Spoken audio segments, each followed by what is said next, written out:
The double slap was brutal, and France never saw it coming. In one ruthless move, the Sahel ripped the lifeline out of a dying empire. This is not policy, this is punishment. Gold locked, uranium blocked, lithium banned. Written into law, enforced with iron fists, France is cut off, starved, and humiliated. Mines seized, plunder ended, and every thief exposed. The wealth that once armed foreign soldiers now builds African roads, schools, and power. No begging, no permission, no mercy for collaborators. This is not rebellion, this is reclamation. The second independence has begun, and the Sahel is done kneeling. They said it couldn't be done, that the Sahel would collapse without Paris.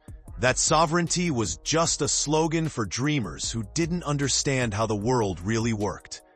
And then, Captain Ibrahim Traoré stood up, looked the old empire in the eye, and shut the whole system down. No negotiation, no apology. Just a signature on a document that would change everything. The Alliance of Sahel States didn't just cut ties with France. They incinerated the chains that had held them for over 6 decades. Gold, uranium, lithium, bauxite, the very bones of the earth that powered French industries, that lit up European cities, that built fortunes in Paris boardrooms, banned, completely, legally, irreversibly. This wasn't a diplomatic spat. This was economic warfare declared by the colonized against the colonizer. And the shockwaves are still spreading. For generations, the playbook never changed. French corporations would arrive, extract billions in resources, leave behind dust and dependency, and call it partnership. The minerals that could have built schools became profits taxed in Lyon. The uranium that could have electrified villages powered reactors in Normandy. And every time a leader dared to question it, the system found a way to remove them. Coups, assassinations, or just slow economic strangulation until they fell in line. But Traoré isn't like the others. He came from the streets, not the palaces. He knows what it means to watch your country bleed while someone else gets rich off the wound. And when he took power, he didn't come to manage the exploitation. He came to end it. The expulsion orders hit like thunder. French mining giants, corporations with decades of contracts, with lawyers and leverage and friends in high places, were told to pack up and leave. Assets nationalized. Operations seized. The message was surgical and brutal. Your time here is over. What no one expected was how fast it spread. Mali joined. Niger followed. Suddenly, the Alliance of Sahel States wasn't just a coalition. It was a bloc, unified and unapologetic, moving as one against the old order. And France. France scrambled. Diplomats flew in. Threats were whispered. Economic consequences were promised. But the AES didn't blink, because they'd already done the math. They knew the cost of staying under France's thumb was higher than the risk of walking away. Is this the turning point, or just the beginning of a longer war? Drop your take, because what happens next could reshape the entire continent. This wasn't recklessness. It was strategy. Traoré and the AES leadership understood something critical. Control over resources is control over destiny. For decades, African nations were told they needed foreign expertise, foreign capital, foreign permission to access their own wealth. The lie was so pervasive, it became policy. But the truth was always simpler. The expertise was there. The labor was there. The will was there. What was missing was sovereignty. And now, with French corporations expelled and resource exports legally restricted, the Sahel is reclaiming exactly that. The gold will stay. The uranium will be refined locally. The lithium will power African industries, not European ones. And the profits. They'll build the roads, hospitals, and futures that colonialism never delivered. Predictably, the backlash came fast. Western media framed it as chaos, instability, extremism. France's foreign ministry issued stern warnings about the dangers of economic isolation. But across the Sahel, in markets and villages and university campuses, the reaction was different. Celebration, pride, relief. Because this wasn't just policy, it was dignity reclaimed. You'll see why this matters in ways that go far beyond economics. When a people take control of what's theirs, it changes the psychology of power. It shifts who gets to set the terms, who gets to negotiate, who gets to say no. This wasn't just a speech. This wasn't just a policy. This was a declaration that the old rules no longer apply. Traore came for sovereignty, and he's not backing down. The world just found out what happens when African leaders stop asking for permission and start taking what was always theirs. France thought the Sahel couldn't survive without them. But maybe it's France that can't survive without the Sahel. And that realization, that's what makes this moment so dangerous and so powerful.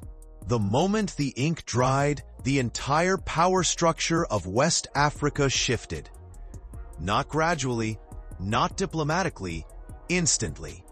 The Alliance of Sahel States didn't just pass a law.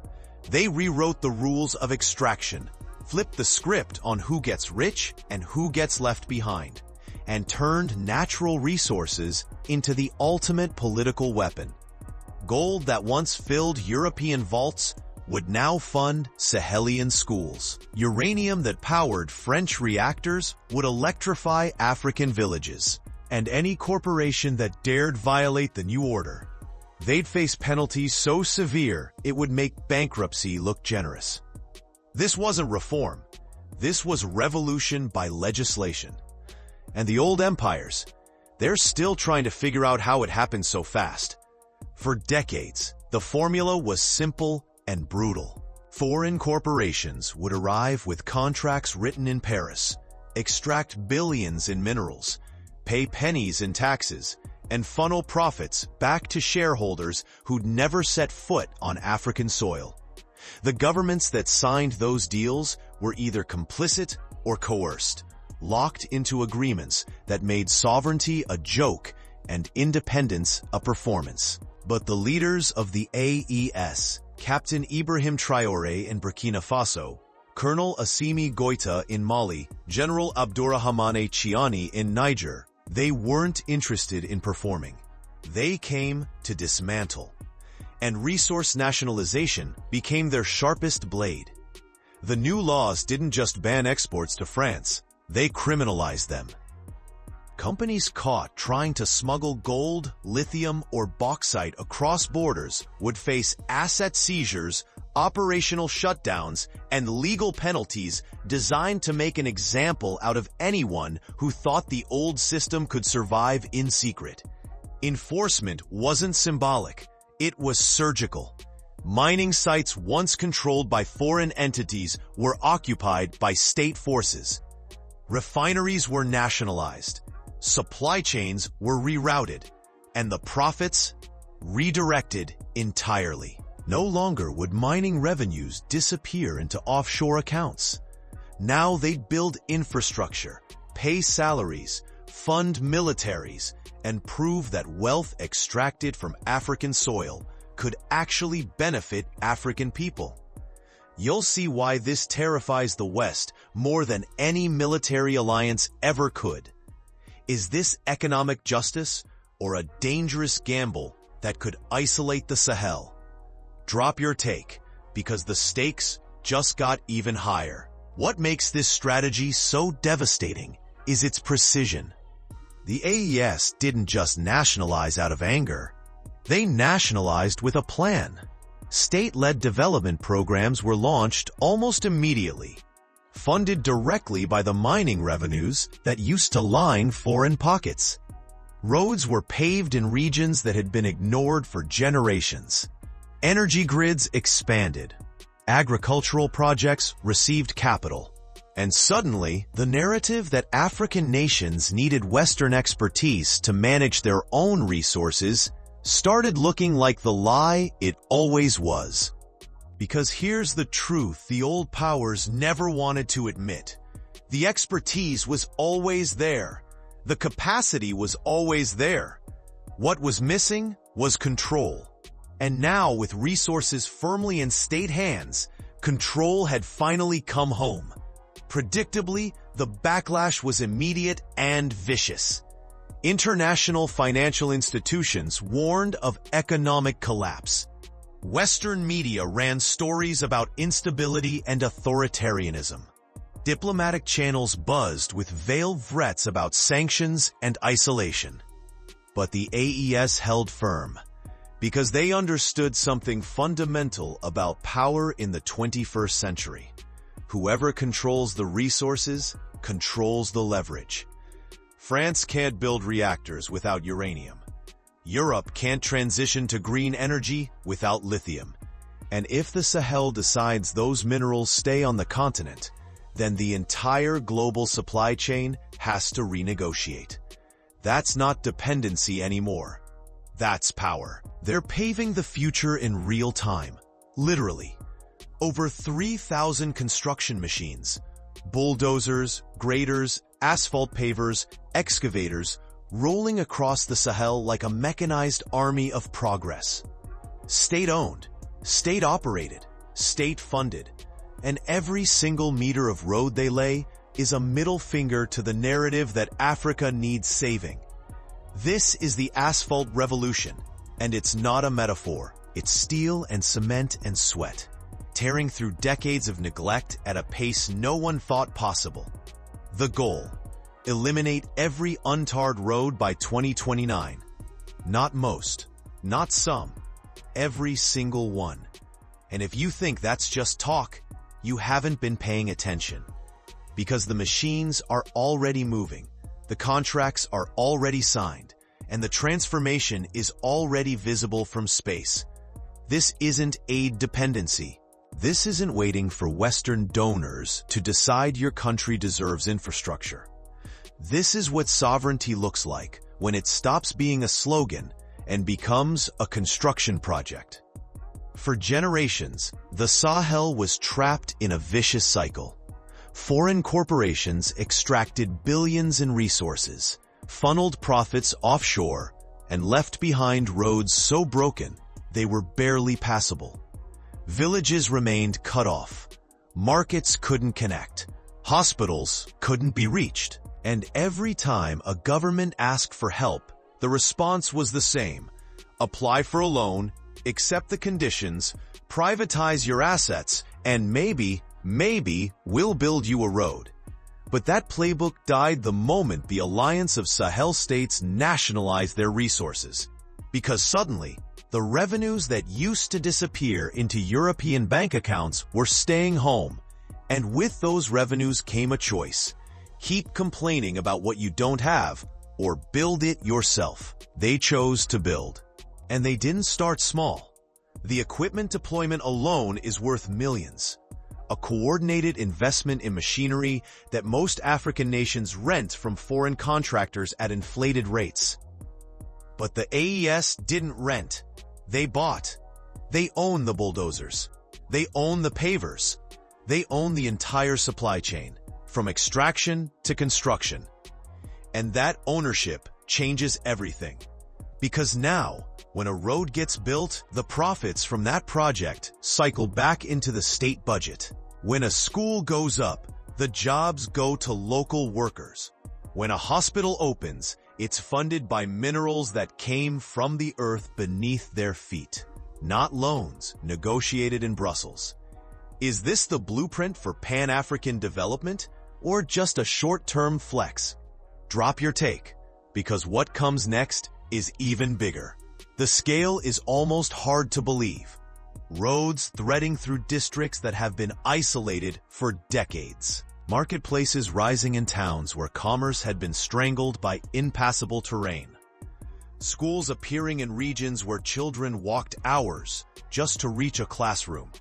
And it's all happening at once, driven by a timeline that most development experts would call impossible. But here's the thing about revolutions. They don't wait for permission. The asphalt revolution isn't moving at the speed of international conferences or donor approvals. It's moving at the speed of political will, backed by actual resources. And that combination is rare, dangerously rare. Because once people see that it can be done, once they see roads appearing without foreign logos stamped on plaques, once they see hospitals funded by their own gold and uranium, the entire logic of dependency collapses. You'll see why this terrifies the old order more than any military coup ever could. Because infrastructure isn't abstract. It's tangible. It's a mother who can finally get her child to a clinic in under an hour. It's a farmer who can bring crops to market before they spoil. It's a student who doesn't have to choose between school and survival because the road made both possible. And when people experience that kind of transformation, they stop asking for help and start demanding control.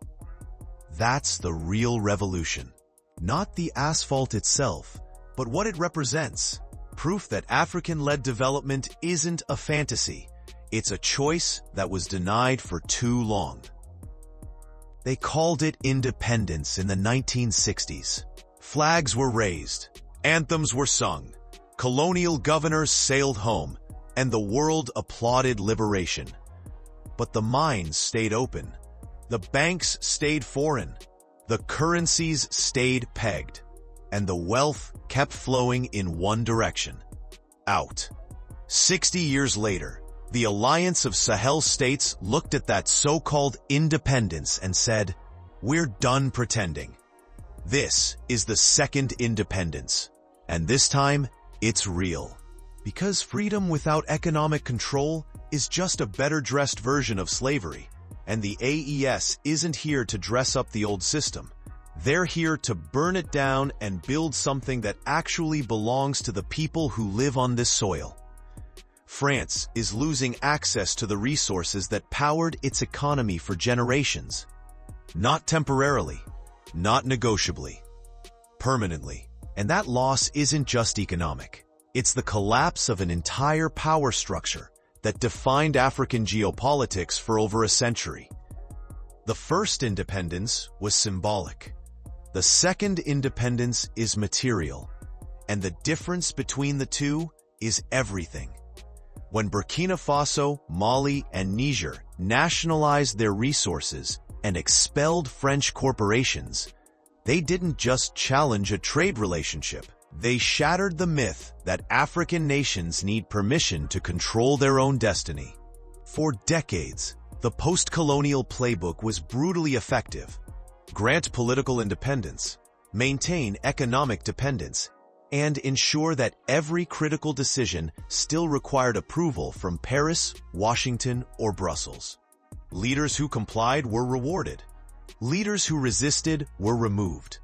And the cycle repeated so many times that it started to feel inevitable. But Traore and the AES leadership didn't inherit that cynicism. They inherited the rage of generations who watched their countries stay poor while their resources made others rich. And they turned that rage into policy. What no one expected was how starkly the divide would form. Across West Africa, nations are now split between two visions of the future. On one side, states that remain aligned with France, the hosting foreign military bases, still exporting resources under colonial-era contracts, still waiting for development aid that comes with more strings than support. On the other, the AES bloc, self-funded, self-directed, moving fast and unapologetically toward total sovereignty. And the contrast isn't subtle. While some capitals still negotiate with Paris over budget approvals, the AES is deploying construction machines by the thousands. While some leaders still fly to European summits to ask for investment, the AES is reinvesting mining profits directly into roads, schools, and hospitals. The gap isn't just ideological anymore. It's visible. And it's growing. Is this the blueprint for Africa's future, or a gamble that ends in isolation? Drop your take, because the stakes just went continental. France's loss here isn't just about uranium or gold. It's about leverage. For over a century, access to Sahelian resources gave France disproportionate influence over West African politics, economies, and even militaries. That access meant Paris could pressure governments, shape policy, and ensure that no regional power emerged to challenge French interests. But now, that leverage is gone. The resources are nationalized. The corporations are expelled. And the political equation has fundamentally shifted. France can issue warnings, impose sanctions, and fund media campaigns, but it can't extract what it no longer controls. And without extraction, the entire neo-colonial model collapses. You'll see why this moment is bigger than any single policy change. It's the emergence of a new African power structure, one that isn't asking for seats at tables designed by empires. It's building its own tables. The regional unity driving this shift is what makes it so dangerous to the old order. Mali, Burkina Faso, and Niger aren't moving alone. They're moving as a bloc, coordinating policy, sharing resources, and presenting a unified front that's harder to isolate or undermine. And that unity is inspiring. Leaders across the continent are watching.